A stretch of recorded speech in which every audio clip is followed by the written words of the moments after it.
ആകാശവാണി. നമസ്കാരം. പ്രാദേശിക വാർത്തകൾ വായിക്കുന്നത് ഗോപകുമാർ. പ്രധാന വാർത്തകൾ. ബഹിരാകാശ രംഗത്തെ നിർണായക ചുവടുവയ്പായ സ്പേഡെക്സ് ദൌത്യത്തിനൊരുങ്ങി ISRO. വിക്ഷേപണം ഇന്ന് രാത്രി 9:58-ന്. ഉമാ തോമസ് MLAയ്ക്ക് ഗുരുതരമായി പരിക്കേൽക്കാനിടയായ കലൂർ സ്റ്റേഡിയം അപകടത്തിൽ പരിപാടിയുടെ നടത്തിപ്പുകാരിൽ ഒരാളെ പോലീസ് അറസ്റ്റ് ചെയ്തു. സംഘാടകരിൽ നിന്നും വീഴ്ചയുണ്ടായതായി പോലീസ്. പുതുവത്സരാഘോഷങ്ങളോടനുബന്ധിച്ച് സംസ്ഥാനത്ത് പരിശോധന കർശനമാക്കി ഭക്ഷ്യസുരക്ഷാ വകുപ്പ്. മകരവിളക്ക് മഹോത്സവത്തിനായി ശബരിമല ക്ഷേത്രനട തുറന്നു. 92ാമത് ശിവഗിരി തീർത്ഥാടന മഹാസമ്മേളനം മുഖ്യമന്ത്രി പിണറായി വിജയൻ നാളെ ഉദ്ഘാടനം ചെയ്യും. 78ാമത് സന്തോഷ് ട്രോഫി ഫുട്ബോൾ ഫൈനലിൽ കേരളം നാളെ പശ്ചിമബംഗാളിനെ നേരിടും. വാർത്തകൾ വിശദമായി. സ്പേഡെക്സ് ദൌത്യത്തിലൂടെ ബഹിരാകാശ രംഗത്ത് ചരിത്ര നേട്ടം കൈവരിക്കാനൊരുങ്ങി ISRO. ഉപഗ്രഹങ്ങളെ ബഹിരാകാശത്ത് വച്ച് കൂട്ടിയോജിപ്പിക്കുന്ന ISROയുടെ ഡോക്കിംഗ് ദൌത്യമായ സ്പേഡെക്സ് ശ്രീഹരിക്കോട്ടയിലെ സതീഷ് ധവാൻ ബഹിരാകാശ കേന്ദ്രത്തിൽ നിന്ന് രാത്രി 9:58-നാണ് വിക്ഷേപിക്കുക. ദൌത്യം വിജയിക്കുന്നതോടെ ഈ നേട്ടം കൈവരിക്കുന്ന ലോകത്തിലെ 4ാമത്തെ രാജ്യമായി ഇന്ത്യ മാറും. PSLV C-60 വിക്ഷേപണ വാഹനമാണ് സ്പേഡെക്സ് ദൌത്യ ഉപഗ്രഹങ്ങളായ SDX-Not 1 ചേസർ, SDX-Not 2 ടാർഗറ്റ് എന്നിവയെ ഭ്രമണപഥത്തിൽ എത്തിക്കുക. കേന്ദ്ര ബജറ്റിന് മുന്നോടിയായി ധനമന്ത്രി നിർമ്മല സീതാരാമൻ വ്യവസായ രംഗത്ത് നിന്നുള്ള പ്രതിനിധികളുമായി ന്യൂഡൽഹിയിൽ കൂടിക്കാഴ്ച നടത്തി. ഫിനാൻസ് സെക്രട്ടറി, മുഖ്യ സാമ്പത്തിക ഉപദേശകൻ തുടങ്ങിയ മുതിർന്ന ഉദ്യോഗസ്ഥർ യോഗത്തിൽ പങ്കെടുത്തു.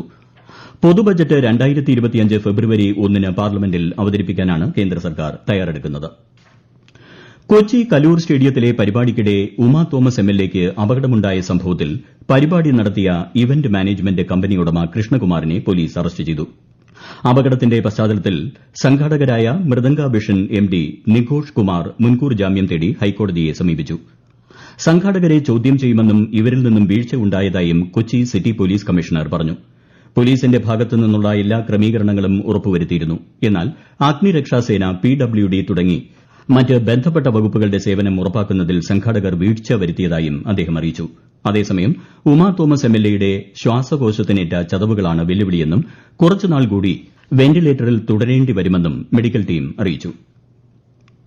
പുതുവത്സരത്തോടനുബന്ധിച്ച് സംസ്ഥാനത്ത് പരിശോധന കർശനമാക്കി ഭക്ഷ്യസുരക്ഷാ വകുപ്പ്. 252 സ്ക്വാഡുകളുടെ നേതൃത്വത്തിൽ 2861 പരിശോധനകളാണ് സംസ്ഥാന വ്യാപകമായി ഇതിനകം പൂർത്തിയാക്കിയത്. മാനദണ്ഡങ്ങൾ പാലിക്കാത്ത 49 സ്ഥാപനങ്ങളുടെ പ്രവർത്തനം നിർത്തിവയ്പ്പിച്ചു. കേക്ക്, വൈൻ, ബേക്കറി വസ്തുക്കൾ എന്നിവ നിർമ്മിക്കുന്ന ബോർമകൾ, ചെറുകിട സംരംഭങ്ങൾ തുടങ്ങിയവ കേന്ദ്രീകരിച്ചാണ് പരിശോധനകൾ. മത്സ്യ, മാംസ ഉൽപ്പന്നങ്ങളുടെ വിപണന കേന്ദ്രങ്ങളിലും ഉദ്യോഗസ്ഥർ പരിശോധന നടത്തി. പരിശോധനകൾ കർശനമായി തുടരുമെന്ന് മന്ത്രി വീണ ജോർജ് വ്യക്തമാക്കി. പൊതുസ്ഥലങ്ങളിൽ മാലിന്യം വലിച്ചെറിയുന്നവർക്കെതിരെയുള്ള ക്യാമറ നിരീക്ഷണം ശക്തമാക്കി സംസ്ഥാന സർക്കാർ. ജനുവരി 1 മുതൽ ആരംഭിക്കുന്ന വലിച്ചെറിയൽ വിരുദ്ധ വാരാചരണത്തിന്റെ ഭാഗമായാണ് നടപടി. നിയമലംഘകർക്കെതിരെ നടപടികൾ കൂടുതൽ ശക്തമാക്കാൻ തദ്ദേശ സ്വയംഭരണ വകുപ്പ് മന്ത്രി MB രാജേഷ് നിർദ്ദേശം നൽകി. ക്യാമ്പയിനിന്റെ ഭാഗമായി എല്ലാ സംഘടനകളുടെയും റെസിഡൻസ് അസോസിയേഷനുകളുടെയും മറ്റ് കൂട്ടായ്മകളുടെയും പ്രതിനിധികളെയും പ്രദേശവാസികളെയും ഉൾപ്പെടുത്തി ജനകീയ സമിതികളും രൂപീകരിക്കും. മകരവിളക്ക് മഹോത്സവത്തിനായി ശബരിമല ക്ഷേത്രനട തുറന്നു. ജനുവരി 14-നാണ് മകരവിളക്ക്. വിശദാംശങ്ങളുമായി ആകാശവാണി പത്തനംതിട്ട ജില്ലാ പ്രതിനിധി ശ്രീജി S. ശ്രീധർ. ഇന്ന് വൈകിട്ട് 4-ന് ക്ഷേത്രതന്ത്രി കണ്ഠരര് രാജീവരുടെ മുഖ്യ കാർമ്മികത്വത്തിൽ മേൽശാന്തി S. അരുൺകുമാർ നമ്പൂതിരി നട തുറന്ന് ദീപം തെളിച്ചു. തുടർന്ന് ആഴിയിൽ അഗ്നി പകർന്നതോടെ തീർത്ഥാടകർ 18ാം പടി ചവിട്ടി ദർശനം ആരംഭിച്ചു. ഇന്ന് പൂജകൾ ഒന്നും തന്നെ ഉണ്ടാവില്ല. നാളെ പുലർച്ചെ 3 മുതൽ പൂജകൾ ആരംഭിക്കും. ജനുവരി 14-ന് മകരവിളക്ക് നടക്കും. 19-ന് രാത്രി വരെ തീർത്ഥാടകർക്ക് ദർശനം നടത്താം. അന്നേ ദിവസം നട അടച്ച ശേഷം മാളികപ്പുറത്ത് ഗുരുതിപൂജ നടക്കും. 20-ന് നട അടയ്ക്കുന്നതിനു മുൻപായി രാവിലെ രാജപ്രതിനിധിക്ക് മാത്രമാകും ദർശനം നടത്താനാവുക. 92ാമത് ശിവഗിരി തീർത്ഥാടന മഹാസമ്മേളനം മുഖ്യമന്ത്രി പിണറായി വിജയൻ നാളെ രാവിലെ 10-ന് ഉദ്ഘാടനം ചെയ്യും. ശ്രീനാരായണ ധർമ്മസംഘം പ്രസിഡന്റ് സ്വാമി സച്ചിദാനന്ദ സമ്മേളനത്തിന് അധ്യക്ഷത വഹിക്കും. തീർത്ഥാടനത്തോടനുബന്ധിച്ച് നടക്കുന്ന കൃഷി, കൈത്തൊഴിൽ വ്യവസായം, ടൂറിസം സമ്മേളനം കേന്ദ്രമന്ത്രി ഗജേന്ദ്ര സിംഗ് ഷെഖാവത്ത് ഉച്ചയ്ക്ക് 2 മണിക്ക് ഉദ്ഘാടനം ചെയ്യും. 92ാമത് ശിവഗിരി തീർത്ഥാടനത്തിന്റെ ഉദ്ഘാടനം മന്ത്രി MB രാജേഷ് ഇന്ന് രാവിലെ നിർവഹിച്ചിരുന്നു. ഈ വാർത്തകൾ ആകാശവാണിയിൽ നിന്ന്. ആകാശവാണി വാർത്തകളും വാർത്താ അധിഷ്ഠിത പരിപാടികളും all India radio news Thiruvananthapuram YouTube ചാനലിലും all India radio news Thiruvananthapuram Facebook പേജിലും AIR ന്യൂസ് _തിരുവനന്തപുരം ഇൻസ്റ്റഗ്രാം അക്കൌണ്ടിലും AIR ന്യൂസ് _TVM X ഹാൻഡിലും ലഭ്യമാണ്. 63ാമത് സംസ്ഥാന സ്കൂൾ കലോത്സവത്തിന് വേദിയാകാൻ ഒരുങ്ങി തിരുവനന്തപുരം. ജനുവരി 4 മുതൽ 8 വരെ നീളുന്ന കൌമാര കലാമേളയുടെ ഉദ്ഘാടനം ശനിയാഴ്ച സെൻട്രൽ സ്റ്റേഡിയത്തിൽ മുഖ്യമന്ത്രി പിണറായി വിജയൻ നിർവഹിക്കും. വിശദാംശങ്ങളുമായി ആകാശവാണി തിരുവനന്തപുരം ജില്ലാ പ്രതിനിധി രജു കൊലിയക്കോട്. ഏഷ്യയിലെ തന്നെ ഏറ്റവും വലിയ കലാമേളയായ സംസ്ഥാന സ്കൂൾ കലോത്സവം ഈ വർഷം തിരുവനന്തപുരം നഗരത്തിലെ 25 വേദികളിലായാണ് അരങ്ങേറുന്നത്. സെൻട്രൽ സ്റ്റേഡിയമാണ് മുഖ്യവേദി. വേദികൾക്ക് കേരളത്തിലെ നദികളുടെ പേരാണ് നൽകിയിരിക്കുന്നത്.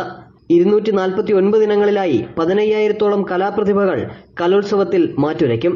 മംഗലംകളി, ഇരുളനൃത്തം, പണിയനൃത്തം, മലപുലയ ആട്ടം, പളിയ നൃത്തം തുടങ്ങി 5 തദ്ദേശീയ ഗോത്ര നൃത്തകലകൾ കൂടി പുതുതായി ഉൾപ്പെടുത്തിയിട്ടുണ്ട് എന്നതാണ് ഇത്തവണത്തെ കലോത്സവത്തിന്റെ പ്രത്യേകത.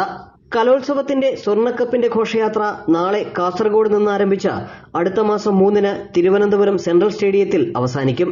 സംഘാടക സമിതി ഓഫീസ് തമ്പാനൂർ ശിക്ഷക് സദനിൽ ഇതിനോടകം തന്നെ പ്രവർത്തനം ആരംഭിച്ചിട്ടുണ്ട്. അന്തരിച്ച വിഖ്യാത സാഹിത്യകാരൻ MT വാസുദേവൻ നായർക്ക് ആദരമർപ്പിക്കുന്നതിനായി സാംസ്കാരിക വകുപ്പ് സംഘടിപ്പിക്കുന്ന അനുസ്മരണ സമ്മേളനം തിരുവനന്തപുരത്ത് നാളെ നടക്കും. ടാഗോർ തിയേറ്ററിൽ വൈകുന്നേരം 3 മണിക്ക് മുഖ്യമന്ത്രി പിണറായി വിജയൻ സമ്മേളനം ഉദ്ഘാടനം ചെയ്യും. NS മാധവൻ, ശ്രീകുമാരൻ തമ്പി തുടങ്ങി സാഹിത്യ സാംസ്കാരിക മേഖലയിലെ പ്രമുഖർ MTയെ അനുസ്മരിക്കും. സംഗീതാർച്ചന, MT പുസ്തകങ്ങളുടെ പ്രദർശനം തുടങ്ങിയവയും ഇതോടനുബന്ധിച്ച് ഒരുക്കിയിട്ടുണ്ട്. ലോക സാഹിത്യത്തിന്റെ ചുവടുപിടിച്ച് പോയിരുന്ന മലയാള സാഹിത്യത്തിൽ കേരള തനിമ ഉയർത്തിപ്പിടിച്ച എഴുത്തുകാരനായിരുന്നു MT വാസുദേവൻ നായരെന്ന് കേന്ദ്ര സഹമന്ത്രി ജോർജ് കുര്യൻ. MTയുടെ കോഴിക്കോട്ടെ വസതി സന്ദർശിച്ച ശേഷം മാധ്യമങ്ങളോട് സംസാരിക്കുകയായിരുന്നു അദ്ദേഹം. വ്യത്യസ്തമായ രീതിയിൽ കഥ പറച്ചിൽ നടത്തിയ MT കേരള സമൂഹത്തെ മാറ്റി ചിന്തിപ്പിച്ചതായും അദ്ദേഹം പറഞ്ഞു. TP ചന്ദ്രശേഖരൻ വധക്കേസിലെ പ്രതിയായ കൊടിസുനിക്ക് 1 മാസത്തെ പരോൾ നൽകിയ സർക്കാർ തീരുമാനം നിയമസംവിധാനങ്ങളോടുള്ള വെല്ലുവിളിയെന്ന് പ്രതിപക്ഷ നേതാവ് VD സതീശൻ. പരോൾ അനുവദിക്കുന്നതുമായി ബന്ധപ്പെട്ട് ഗൂഢാലോചന നടന്നിട്ടുണ്ടോ എന്ന് സംശയമുണ്ടെന്നും അദ്ദേഹം പ്രസ്താവനയിൽ ആരോപിച്ചു. കൊടിസുനിയുടെ അമ്മയുടെ അപേക്ഷ പരിഗണിച്ചാണ് 30 ദിവസത്തെ പരോൾ അനുവദിച്ചത്. പരോൾ നൽകിയതിനെതിരെ നിയമവിദഗ്ധരുമായി ആലോചിച്ച് തുടർ നടപടി സ്വീകരിക്കുമെന്ന് MLAയും TP ചന്ദ്രശേഖരന്റെ ഭാര്യയുമായ KK രമ പറഞ്ഞു. ഇടുക്കി ജില്ലയിലെ മുള്ളരിങ്ങാട് അമയൽ തൊട്ടിയിൽ കാട്ടാനകളുടെ ആക്രമണത്തിൽ യുവാവ് മരണപ്പെട്ട സംഭവത്തിൽ സംസ്ഥാന ന്യൂനപക്ഷ കമ്മീഷൻ സ്വമേധയാ കേസെടുത്തു. സംഭവത്തിൽ പ്രതിഷേധിച്ച് വണ്ണപുറം പഞ്ചായത്തിൽ വിവിധ രാഷ്ട്രീയ പാർട്ടികൾ ഇന്ന് ഹർത്താൽ നടത്തിയിരുന്നു. 78ാമത് സന്തോഷ് ട്രോഫി ഫുട്ബോൾ ഫൈനലിൽ കേരളം നാളെ പശ്ചിമബംഗാളിനെ നേരിടും. ഹൈദരാബാദ് സ്റ്റേഡിയത്തിൽ രാത്രി 7:30-നാണ് മത്സരം. സെമിയിൽ മണിപ്പൂരിനെ 1-നെതിരെ 5 ഗോളുകൾക്ക് വീഴ്ത്തിയാണ് കേരളം ഫൈനലിൽ കടന്നത്. 16 തവണ സന്തോഷ് ട്രോഫി ഫൈനലിൽ എത്തിയിട്ടുള്ള കേരളം 7 തവണ കിരീടം സ്വന്തമാക്കിയിട്ടുണ്ട്. മെൽബണിൽ നടന്ന ബോർഡർ ഗാവസ്കർ ട്രോഫി 4ാം ക്രിക്കറ്റ് ടെസ്റ്റിൽ ഇന്ത്യയ്ക്കെതിരെ ഓസ്ട്രേലിയയ്ക്ക് 184 റൺസ് ജയം. 340 റൺസ് വിജയലക്ഷ്യം പിന്തുടർന്ന ഇന്ത്യ 2ാം ഇന്നിംഗ്സിൽ 155 റൺസിന് പുറത്തായി. 5 മത്സരങ്ങളുള്ള പരമ്പരയിൽ ഓസ്ട്രേലിയ ഇതോടെ 2-1-ന് മുന്നിലെത്തി. രാജ്യത്തെ ഓഹരി വിപണികളിൽ നഷ്ടം. സെൻസെക്സ് 451 പോയിന്റ് താഴ്ന്ന് 78,248-ലും നിഫ്റ്റി 168 പോയിന്റ് ഇടിഞ്ഞ് 23,644-ലും വ്യാപാരം അവസാനിപ്പിച്ചു. സ്വർണ്ണവിലയിൽ നേരിയ വർധന. പവന് 120 രൂപ വർദ്ധിച്ച് 57,200 രൂപയും ഗ്രാമിന് 7,150 രൂപയുമാണ് ഇന്നത്തെ വില.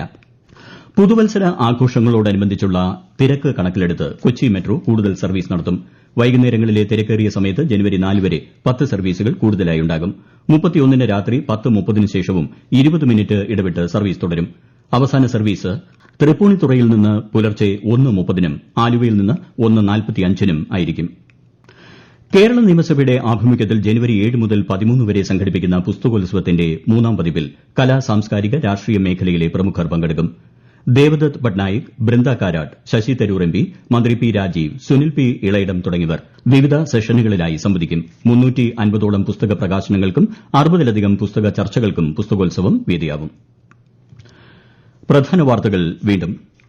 ബഹിരാകാശ രംഗത്തെ നിർണായക ചുവടുവയ്പായ സ്പേഡെക്സ് ദൌത്യത്തിനൊരുങ്ങി ISRO. വിക്ഷേപണം ഇന്ന് രാത്രി 9:58-ന്. ഉമാ തോമസ് MLAയ്ക്ക് ഗുരുതരമായി പരിക്കേൽക്കാനിടയായ കലൂർ സ്റ്റേഡിയം അപകടത്തിൽ പരിപാടിയുടെ നടത്തിപ്പുകാരിൽ ഒരാളെ പോലീസ് അറസ്റ്റ് ചെയ്തു. സംഘാടകരിൽ നിന്നും വീഴ്ച ഉണ്ടായതായി പോലീസ്. പുതുവത്സരാഘോഷങ്ങളോടനുബന്ധിച്ച് സംസ്ഥാനത്ത് പരിശോധന കർശനമാക്കി ഭക്ഷ്യസുരക്ഷാ വകുപ്പ്. മകരവിളക്ക് മഹോത്സവത്തിനായി ശബരിമല ക്ഷേത്രനട തുറന്നു. 92ാമത് ശിവഗിരി തീർത്ഥാടന മഹാസമ്മേളനം മുഖ്യമന്ത്രി പിണറായി വിജയൻ നാളെ ഉദ്ഘാടനം ചെയ്യും. 78ാമത് സന്തോഷ് ട്രോഫി ഫുട്ബോൾ ഫൈനലിൽ കേരളം നാളെ പശ്ചിമബംഗാളിനെ നേരിടും. പ്രാദേശിക വാർത്തകൾ കഴിഞ്ഞു. അടുത്ത വാർത്താ പ്രക്ഷേപണം രാത്രി 7:25-ന്.